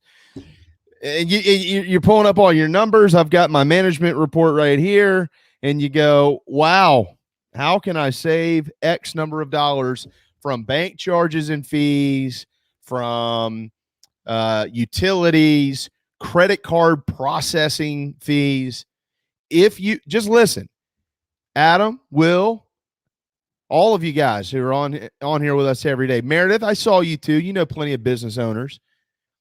If you know somebody or you yourself are a business owner and you need to save some money, you need to go to ihelpconsulting.com. Just let them look at it. Just let them look at it. That's all they need to do. They're not going to charge you to look at it. If they save you money, yeah, they will charge you. Of course, they're doing work for you, but it's a percentage of the savings. ihelpconsulting.com. Old slow talking. Daniel Owens, South Carolina native. He is a wonderful man. And he's helped so many people save thousands of dollars. Not like 1,000, like 40,000, 50,000. Yeah, he might only save you 1,000, but it's 1,000 more dollars than you had, huh? For what, a couple $100 to get him to help you out? It's chump change. ihelpconsulting.com. When we return, Dinosaur Collyn Taylor and Bojangles Mike will join us together. Mike Yuva, right here on the JB and Goldwater Show. Hopefully, you won't ever need legal help for a catastrophic injury or health issues from a medical drug or device. But if you or a loved one suffers injury or loss, Motley Rice LLC is a nationally recognized law firm that is right here in Mount Pleasant at 28 Ridgeside Boulevard. Thank you, Motley Rice, for sponsoring the JB and Goldwater Show and the Big Gamecock Preview Show. Visit motleyrice.com for more. motleyrice.com. This is Mike Mazzell for Stokes Volkswagen on Ashley Phosphate Road. You know what happens when you sell record numbers of new vehicles? That's right, we take in record numbers of local trades. Despite what the news is saying, quality pre-owned vehicles really aren't that hard to find. You just need to know where to look. Stokes Volkswagen on Ashley Phosphate and on the web at stokesvw.com. We've got over 1,200 pre-owned cars, trucks, SUVs, and all at a fraction of the price when new. Every vehicle has been inspected and reconditioned, many with the balance of factory warranty. Best of all, at Stokes Volkswagen, you don't need perfect credit to get approved for a quality pre-owned vehicle, and we'll take any trade in any condition. even if you owe thousands more than it's worth. Don't forget, we'll buy your car even if you don't buy a car from us. You're going to love our pre-owned selection, I guarantee it. So come see us today at Stokes Volkswagen on Ashley Phosphate or StokesVW.com. Peace and love at Stokes Speed Up.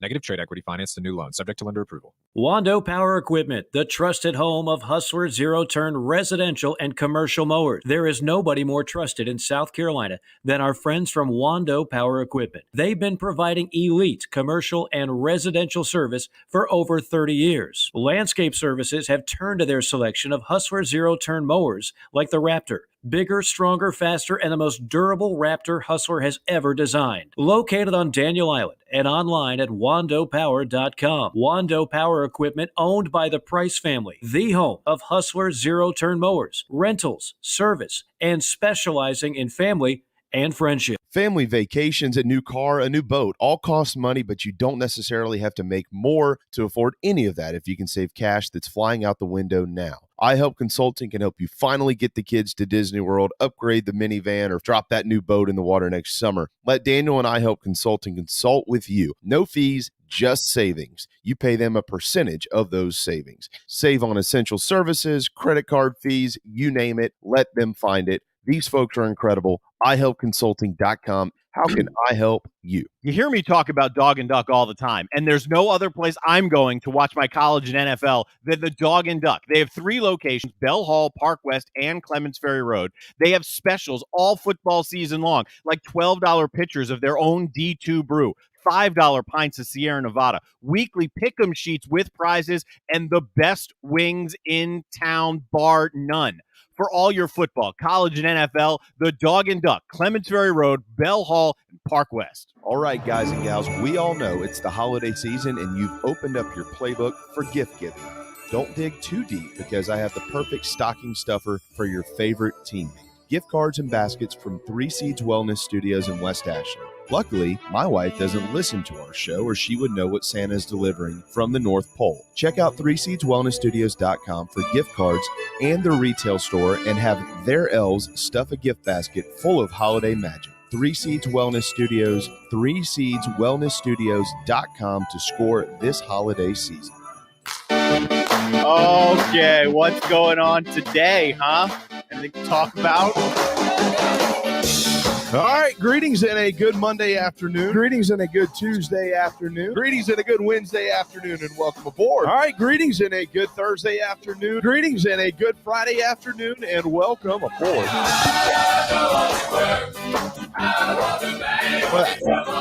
Did Mr. Bojangles not get the memo? What's going on with him? Where's he at? Let's be honest here. I texted him like 5 minutes ago. I was like, hey, are you hopping on? And he's too, honest to God, he's too busy talking about Bojangles. He's what now? Honestly, he was talking to me about something else. And I was like, hey, you got to hop on. And he's talking about Bojangles now. So, I mean, look, he's a paid representative of Bojangles. Yeah. So if he's got to talk Bojangles, go get that money. Let's go talk to Bojangles, you know? Yeah. Is he at Bojangles? Where is he? I have no idea. It's not I always tell people it's not Monday to keep up with him. So, Well, I know he was looking at a new place, which I'm not going to tell anybody where, because we don't need anybody knocking on Mike Yuva's door in the middle of the night, which could happen. I don't know. Collyn, let me tell you what you have to look forward to, okay? These are back-to-back messages within 2 minutes of each other from, I have twin little girls from daycare. Now, Hannah's the sweet one, but not today. Hannah was asked to walk away from the table 2 times after hitting and pushing friends. She was asked for a final time and still did not listen, so Miss Madison had to remove her from the table. Then she hit Miss Madison when she was trying to explain to her why she had to walk away. Here's the next one.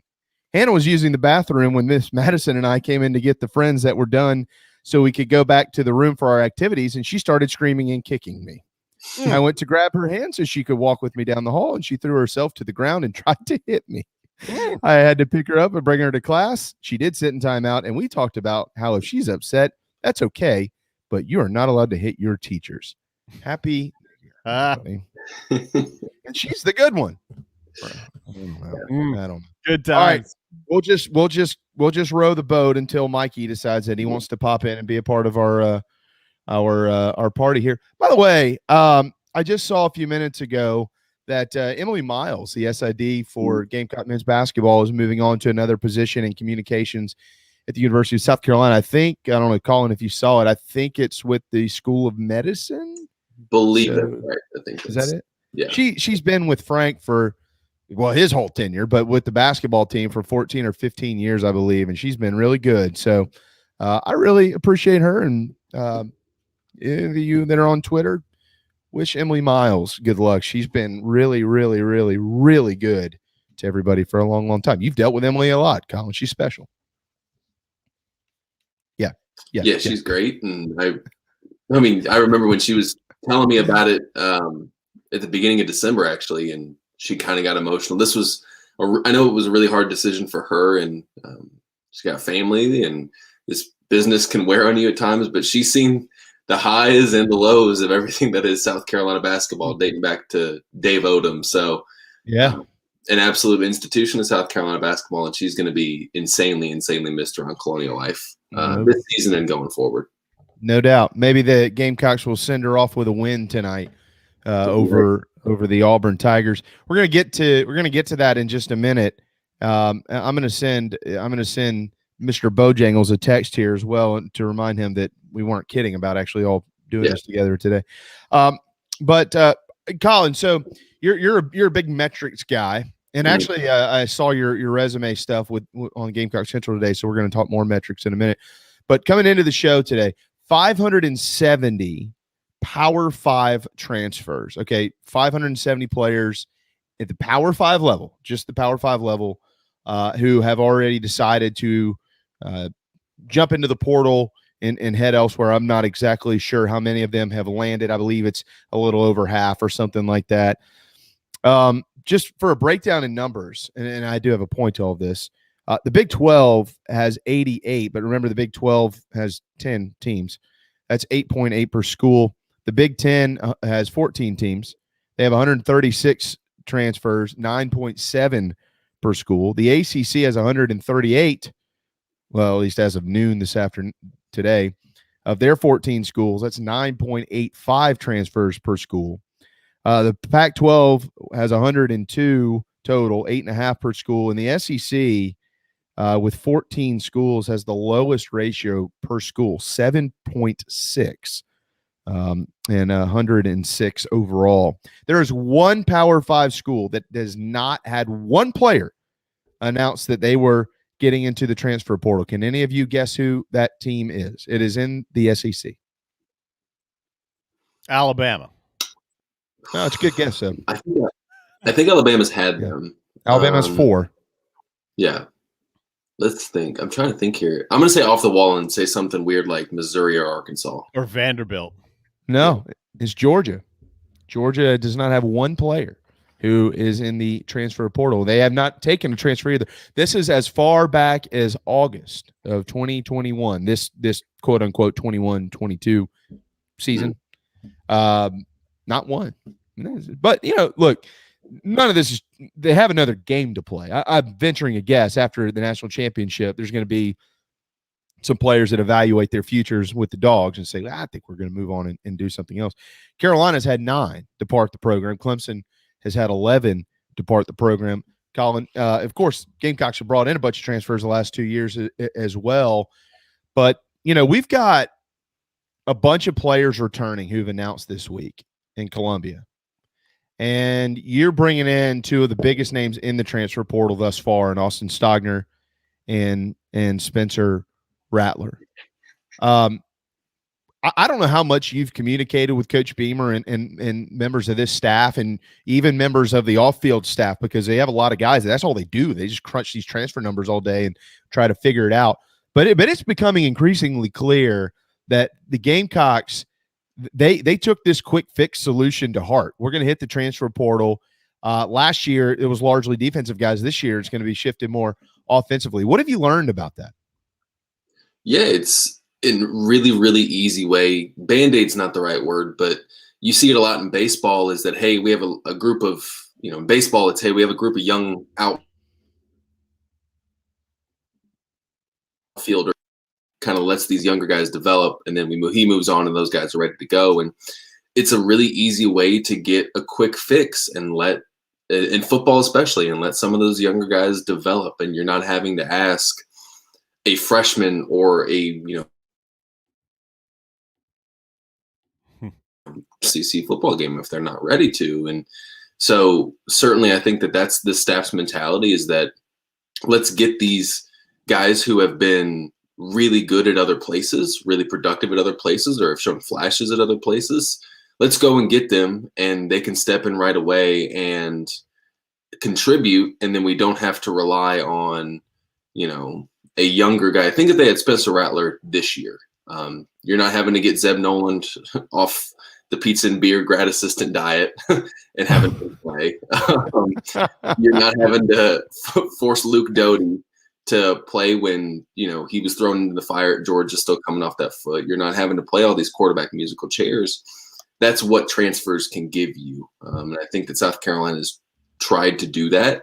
I think they've succeeded. I think it's hard to argue that. Welcome to the show. And I think that that's a big thing for South Carolina moving forward. And it's going to be, because the NCAA has given them some leeway and some room to maneuver through the transfer portal that doesn't necessarily go to your initial counters in each recruiting class. Is that an air mattress behind you, Mike? Yeah, my folks are in town, so it's one of those nice, huge blow up ones. How accommodating! Yeah, Mom. Sorry, I'm sorry I'm running late. Not to get too sidetracked. I did a story on this homeless man who used to play football actually at Spring Valley back in the 80s, late 70s, and this NFL trainer all the way out in Duluth, Georgia, ended up taking him in. And he's a phenomenal painter. And that helped him get off the street a little bit, with Brian Urlacher painting a picture of him, and Urlacher saw it and signed it and everything. For whatever reason, he was outside of Enzo's down in 5 Points. And I just saw him for the first time in about 2.5 years. So I apologize. I'm running behind. Was not expecting that by any means. So hopefully if I can do a little plug for him, he's painting some great stuff, and it's over at Drip. So if you guys head on over there and look for Travis Eichner's paintings, try to help him get off the streets. Good to see him, but hate that he's still in that predicament. Yep. Yeah, I'm sorry to hear that. But if he's that good of a painter, then we need to help him out. We need to rally. He's a Carolina fan? He big George Rogers fan. He painted a picture, and George actually has it. I'll have to send it over your way. Sure. Tremendous painter. But yeah. Right. Yeah, I can't. Shoot, I do stick figures. Collyn's probably a better painter than me. He's probably Picasso compared to my crap. Fingers. Right. Finger I have no art. Finger painting. Yeah, it is. All right. So, Collyn, back to sports here. As we were talking about the transfer portal, Mike, here on this sports radio show that you're supposed to be on 13 minutes ago. It's okay though. Don't worry. We got you. 1:30, right? No, 1:20. What a hamburger. We're always late, so it's okay if you're late every now and then. No big deal. We got you, man. What an idiot. It's okay. It's okay. We're here. We got as long as we want. We can keep you around forever. But the portal though, all right, raise your hand if you think there's problems with the portal. Oh, there are problems. I do. I think there's problems with the portal. And you're starting to slowly see people propose fixes. Like maybe there's only certain periods of the year where you can actually enter the transfer portal. Is that a solution? Is it a problem that players can just in the middle of September say, screw it, I'm going to enter the transfer portal? Is that a problem or not? Problem or no? Go ahead, Mike. Well, I've said this before in your show, and I think I've talked to Collyn about this. One of the things that really scares me more than anything with the transfer portal, and it's not just football. I believe baseball, there's a percent rule. Collyn might know better than I do, but I also think it's basketball as well as a percent. But as far as football goes, you play those 4 games, you can sit out the rest of the year and you can still maintain that year of eligibility. And I've mentioned that multiple times because I think when that rule was put in place, the transfer portal isn't obviously what it is like it is right now. It's not the wild, wild west. I think that is a rule you got to look at first and foremost, because what you're going to see is you're going to see smaller schools. You're going to see schools maybe even in the SEC, whether it's a Vanderbilt, even some of these schools that aren't necessarily the powerhouses of the SEC. And you're going to start seeing people start coming, knocking on either that person's door, or they're going to start knocking on that family's door and saying, hey, look, you come over here, you come to Alabama, you come to Auburn, you come to Georgia, we'll get you set up with an NIL deal. We'll get you set up. And what you're going to see is this is going to basically make not just free agency happen in college football, but it's going to put it on steroids, because now you're really able to control things, and you have players out there that can ball out and then they can sit out the rest of the year. So I think there's just so much gray area still with so many rules with college football, especially with the transfer portal. This one in particular, the whole eligibility and maintaining that year of eligibility when you play 4 games and that's it. That's one of those things you need to look at, because I think the intentions by the NCAA with the transfer portal, they were good, but there's so much gray area, just like there's so much gray area right now with NIL deals. Yeah, I think, and I was about to bring this up and to kind of lump you into it here, Collyn, and I just see Adam's comment here on the Share Healthcare chat lines. The Caleb Williams situation is a little concerning to me. That's concerning to me too. I don't like that, his coach left though too. So there's a lot of gray in this one. I understand the quick jump to he's chasing money or whatever other assumption, but his coach also left. And if there's ever going to be a tweak, one tweak that probably won't happen will be allowed. If your coach leaves, you can leave. Yeah. Well, and what I was going to say, I don't like the situation, because here's what's happened. I mean, somebody's going to, if he decides to leave, someone's going to take this kid. Clearly, he's a great player. But Dylan Gabriel just committed to Oklahoma. Mm-hmm. So if I'm Oklahoma, as good as a player he is, I'm almost like, bye. We got a quarterback. See ya. We're going to move on with this lefty that we just brought in from Orlando. Collyn, your thoughts?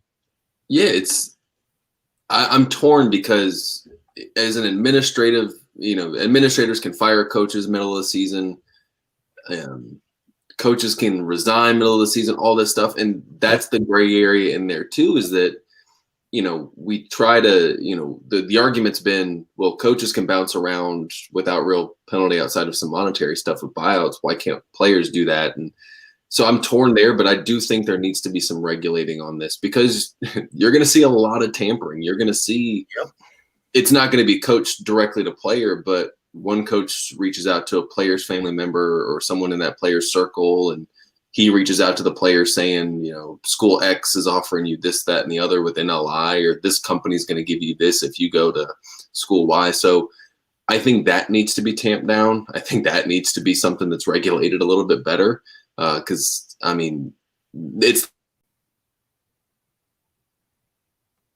then I think I like the idea of international soccer does the transfer window, where there's certain set times of the year where you can either enter into the window and be transferred to another team, traded to another team, sign with another team. And I think that's a better way to do it. That way there's some uniformity to it. It's not like you can sign here in September and then go transfer in December and do all this stuff. So I think there needs to be a recruiting calendar for the transfer portal, essentially, and let you sign when you decide it. We have one of those now.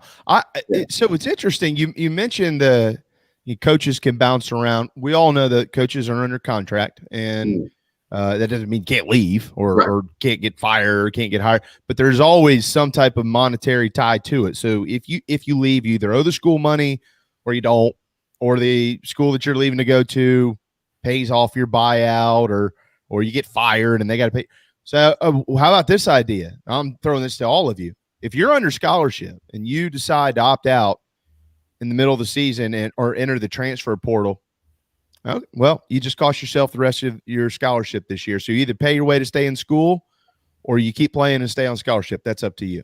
What do you think about that? There needs to be some type of penalty for it. I do think, as Darren mentioned, there's going to be circumstances that I think a lot of us, when we look at, be like, all right, I can understand why someone would want to enter the transfer portal, right? You look at the situation right now with Williams. I mean, He wasn't expecting his coach to leave. Now that situation is much different than opting out in the middle of the year. That is where there needs to be some type of change, especially if this rule is going to stay in place, which I think it's going to change. I truly do. I think it's going to change at some point because I think you're going to see people take advantage of it. I think you're going to see it kind of like with just rules in life, right? I mean, there's some rules that are put in place that are supposed to be put in place with good intentions.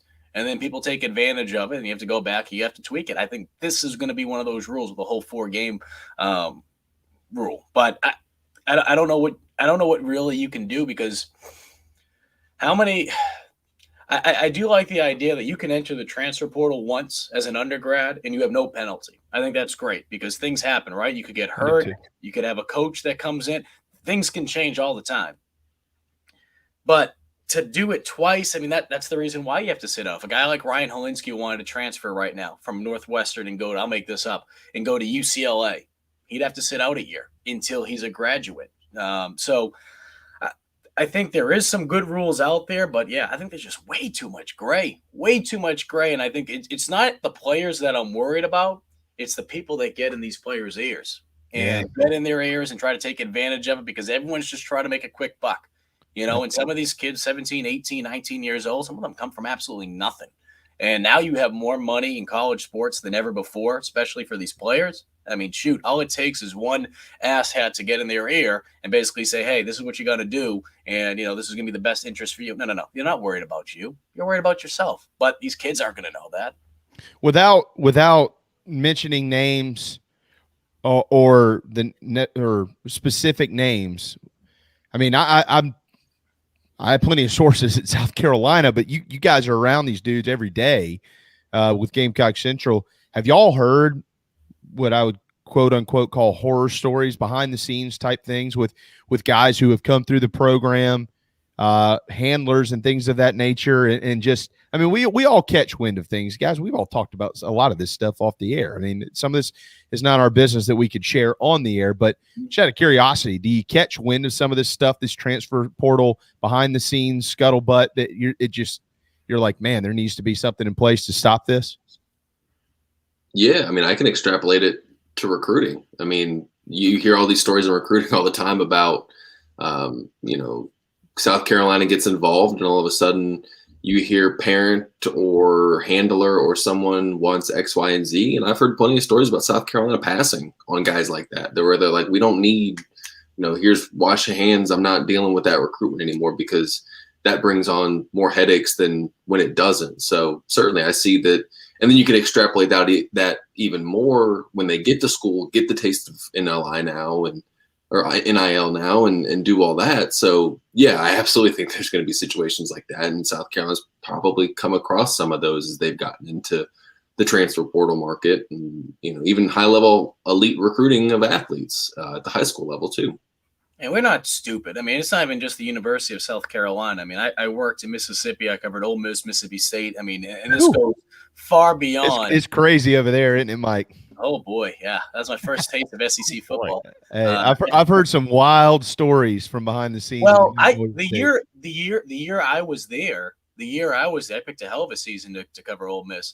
That was the Sugar Bowl year with Robert Condici. You had Laramie Tonsil. You had Clemson fans don't like him. Treadwell at receiver. You had Swag Kelly, and then everyone's favorite Hugh Freeze.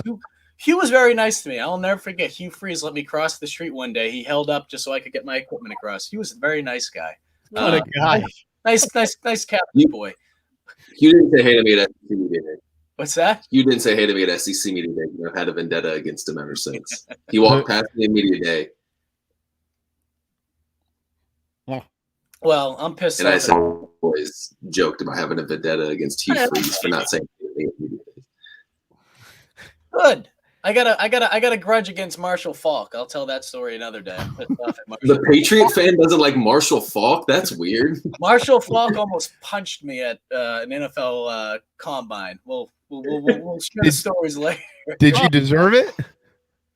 All right, quick story. I went over to. I'm sitting in the lobby. Yeah. I'm a college kid, right? I'm just waiting for the NFL agent that I'm with to kind of do behind the scenes stuff with. filming. I'm just waiting in the lobby. Marshall Falk's just standing right next to me. I don't want an autograph or a picture or anything. I just want to go over and just say hello. I went over. He's like, I said, hey, how you doing? He's like, you know better. I'm like, oh, me? He's like, you know better than to come up to me like that. I said, I'm just saying hello. I said, from Boston, just wanted to say hello. And then I said, you serious? He's like, does it look like I'm laughing? So then I turn right back around, sarcastic prick Mike.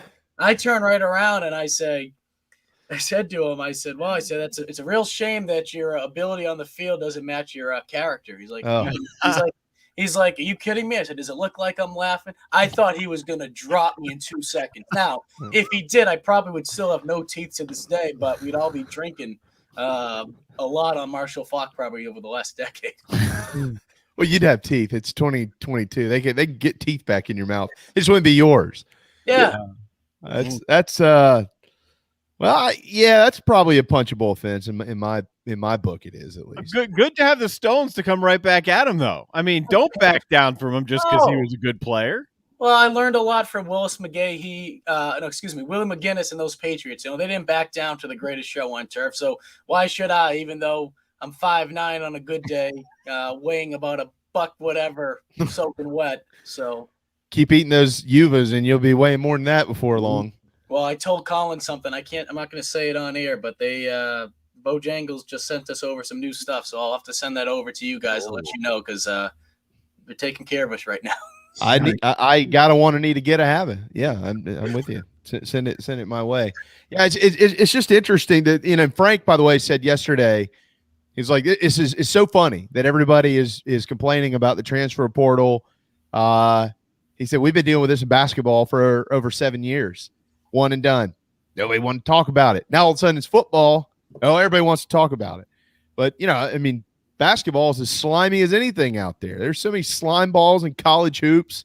It's crazy. And Collyn, you mentioned South Carolina has taken hard passes. I mean, Frank Martin has taken hard passes on players big time in his tenure at South Carolina. I mean, if somebody had to put my hand on the Bible and make me tell a story, I wouldn't do it. But Frank has seemingly always done it the right way, and he's lived and died by that. And shoot, he said that publicly to guys like y'all, just standing around. It's a mess out there, and I don't know how they're going to clean it up, though. Yeah, let's be honest here. To Frank's point, if something like the FBI scandal happened in football, there would have been sweeping changes 2 weeks after that and instituted immediately. But like Frank's point, no one begins to care until it impacts the biggest high dollar revenue generator for the NCAA, for these TV deals, for all that. So they really have to clean it up because South Carolina's gone through, look at this year with, I think, what feels like 600 new faces on this team. That's untenable. To program build in college basketball now is so hard because you can bring in a top 10 recruiting class, top 5 recruiting class with 50, five-star players, lose them all or lose 3 out of the 5. And then you're right back to, square one, you're right back to the ground level after that. So not only does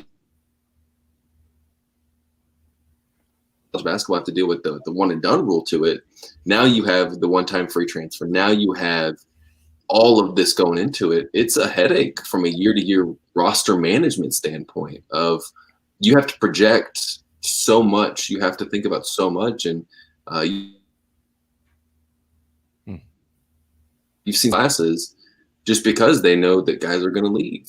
And it's an absolute headache sometimes to keep up with, but it's even more of a headache for the staff, for Frank, for everything involved, because it's just so many moving parts and plates spinning.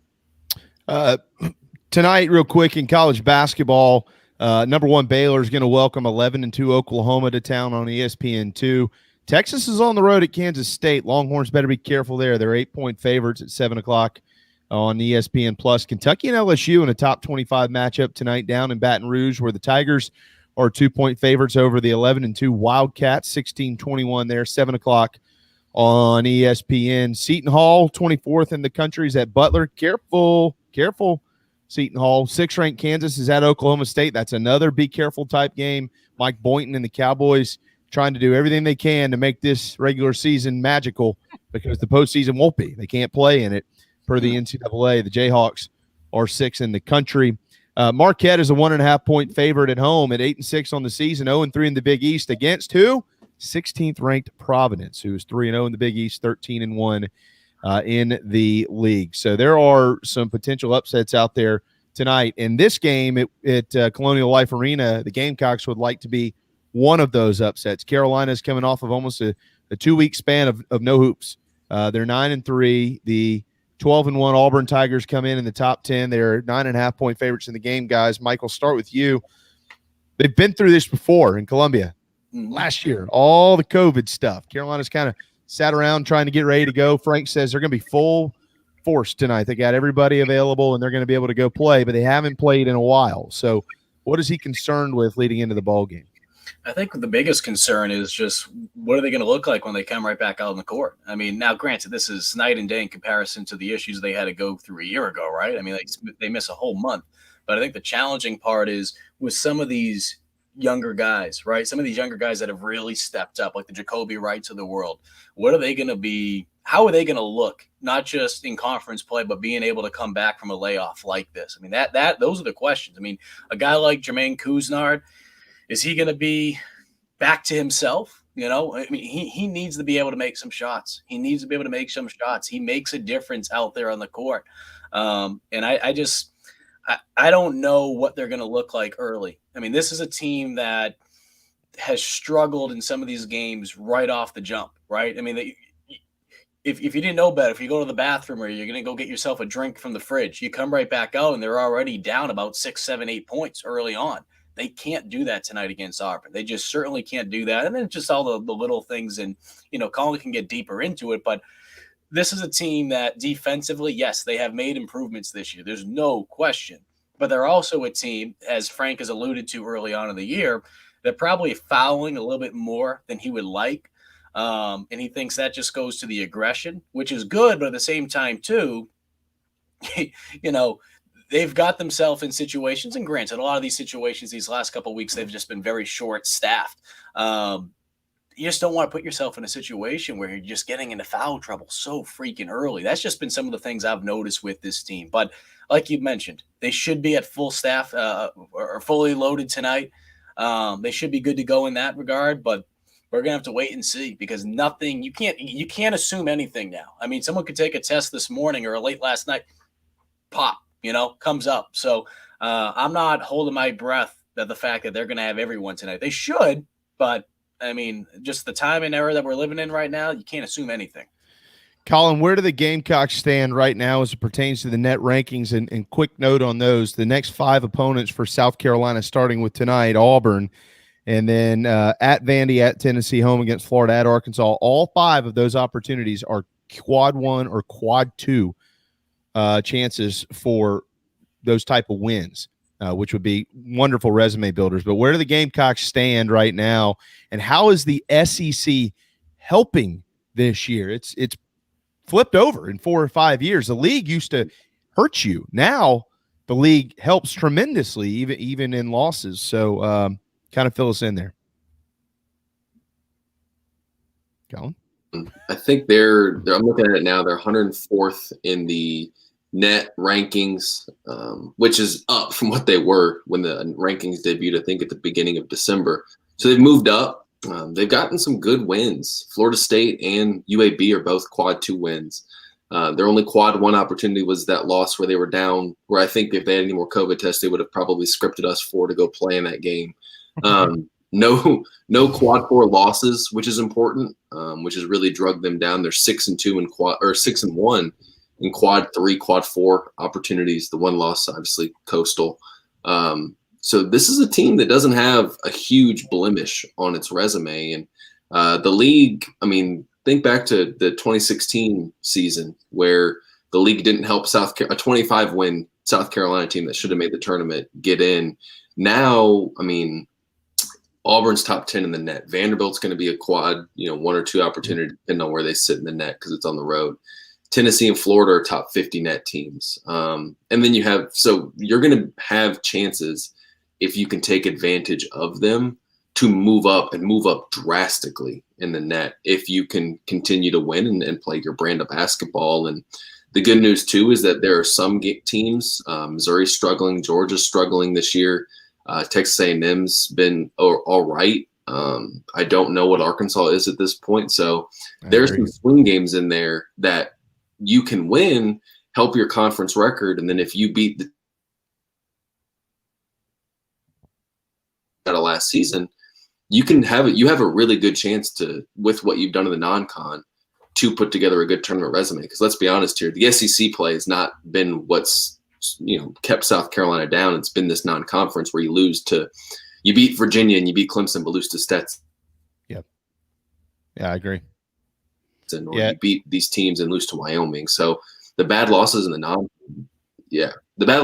are what hurts you. No. I mean, as a matter of fact, the Coastal loss isn't as bad at this point as I thought it was going to be. The Princeton loss. Mm-hmm. Princeton right now is a projected tournament team. Same with Coastal. Yeah. I mean, and Clemson is, that got Coastal going. That win got them going. Yeah, it did. I think they've only lost once since they beat the Gamecocks. So, they've been headed in the right direction. All right, last few minutes here on football. Obviously, Gamecock Central has been all over it lately. Great interview up there with Chris and Wes with Spencer Rattler as part of the Garnet Trust and 360 Clean. Barry Bodiford, shout out to Barry Bodiford, great guy. So Gamecock Central doing things the right way, no doubt about it. But guys, it's y'all been around this program long enough. I've been around it for 36 years, and a lot of people watching and listening here have been around it a lot longer than that. It's few and far between you get into the off season where it just all feels right. Sometimes it doesn't feel good. Sometimes it feels like the bottom's about to fall out. Sometimes you don't know what to feel. But this year, everybody feels pretty darn good. I know that one of the major talking points on the negative side is still what happens with your offensive coordinator and stuff like that. To this point, Shane Beamer's already answered that question, so we're not going to talk about it. But it feels good. Carolina won, and they got a handful of players already announcing they're coming back, guys who were maybe a little bit wishy-washy, Mike. This is if you go back a year to where when Beamer took over, and you fast forward to now, how do you did you think that this is where this program would be? Did you think they would have jumped this far this quickly as we enter his first off season? No, because I think some of the things you can't project. You can't predict. I thought going into the season that there was a possibility that they could finish with 6 wins. I thought that they could get 6 wins, go to a bowl game. But I don't think two things. One, you could never have predicted that they would have been able to land some of these guys in the transfer portal like they did. That has been an extra shot right to their arm, right? And it's given this fan base even more to get excited about. So I don't think you could have predicted the excitement and buzz to be at the level that it is coming off of a Duke's Mayo Bowl victory. I mean, if you told me that back in, I don't know, August or September, like, they're going to win the Duke's Mayo Bowl, they'll finish with 7 wins, they'll go into next season, feeling good. Yeah, I would have said that, but I mean, the buzz right now, I mean, shoot, it's incredible. Now, with that being said, this team isn't going to be under the radar anymore. They're not like a typical 7-win team. And the reason I say that is they're getting a lot of national attention now. And I think a lot of that has to do with, number one, what Shane Beamer has been able to do. I mean, he's saying everything right. He's doing everything right. You're able to land guys like Austin Stogner and Spencer Rattler. You're doing things like that. It's going to grab the national headlines, and people are going to start looking into it. What is it about Shane? Okay, he's a Beamer, but what is it about him? And then you start talking to him, you start listening to him. It's like, this guy's a likable guy. I think the biggest question now is this with this offense. This is my only Debbie Downer moment. I think what Satterfield proved in the Duke's Mayo Bowl proves that what he has in place can work here. There's no question about it. The only question is this. The 2 biggest offensive explosions they've had this year in Power 5 games, in the Duke's Mayo Bowl and then coming off that Texas A&M loss going to Florida, they had extra time to prepare. Yep. They had a week to prepare for Florida, an extra week to prepare. They had a month to prepare for UNC. And UNC was not prepared for Dakereon Joyner. And this is no slight against Joyner. I don't know if Joyner would be as efficient if he had been playing quarterback multiple times this season, just because I don't think they were ready for it. I don't think they were ready for it whatsoever. And he's talented enough to make you pay if you're not prepared for it. What can they do heading into next season to keep that momentum going? A lot of it's going to have to do with if Spencer Rattler is indeed QB1, what does that look like? But, what can they do week in and week out to be able to prepare yourself, especially going up against a pretty tough schedule early on in the year? I mean, going to Arkansas week 2 is not going to be easy by any means. So I think Satterfield has proven that he can do good things here, but there's going to be a lot of people looking at not just him, but this team as a whole early on in next season to see if the offense can show that improvement from year 1 to year 2. That's a great point. Keith Allsep said something very similar earlier. Those 2 games, extra time to get prepared. We don't have the answers. We're just going to have to wait and see what answers Shane Beamer provides all of us. But I'll give Collyn kind of the final word on this, Darren. I know that we got to run, so we'll give him the last couple of minutes here. But think real quick, Collyn, about all the negatives that this program had surrounding it coming into the season, or at least that were perceived to be negative. The defense last year was brutal, and the secondary wasn't going to be very good. The defense is gosh, man, I just don't know what this guy's going to look like this year. Shane Beamer, he's these were the national talking points. I always love these. He's never been a coordinator, and so he's probably not going to be a good head coach, and yada yada yada. I forgot the guy up the road, Dabo Sweeney, was never a coordinator either, but neither here nor there. Well, the over under to win games 3.5, maybe he got 4 in some areas. Not enough. Can he hire guys who can recruit players in a quick enough time to get them in here and flip this roster? Gosh, we could keep going. It was negative after negative after negative. And think about all the negatives that he turned into positives. They won. Secondary was better. The defense was better. The offense got better, regardless of how you want to look at it, from the month of November on.